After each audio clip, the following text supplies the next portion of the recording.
آپ سے یہی جاننا چاہوں گا کہ مدرسہ ڈاٹ پی کے بارے میں آپ نے سنا ہوگا، پڑھا ہوگا، کیسے تاثرات اور کیسے جذبات رکھتے ہیں، اور عصر حاضر میں جو مدرسہ ڈاٹ پی کے کاوشیں کر رہا ہے ان کو آپ کس نظر سے دیکھتے ہیں؟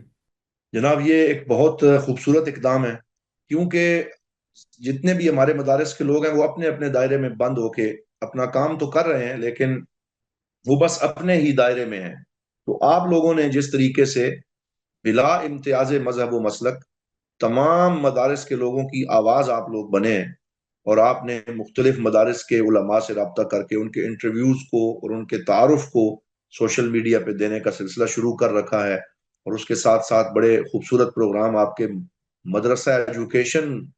کے اوپر جاری رہتے ہیں، تو یہ ایک بہت خوبصورت اقدام ہے۔ میں اس پہ آپ کے جتنے بھی قائمین ہیں ان سب کو مبارکباد پیش کرتا ہوں، آپ کو، آپ کی پوری ٹیم اور اس ادارے کو، کہ ان دنوں میں جب کہ مدرسے کے لیے کوئی نہیں سوچ رہا، حتیٰ کہ حکومتی لیول کے اوپر بھی ہم نے دیکھا کہ بیریئرز کھڑے کرنے کی کوشش کی گئی اور مدارس کے فنڈز روکے گئے، ان کے اکاؤنٹ جاری ان کو نہیں کیے جاتے،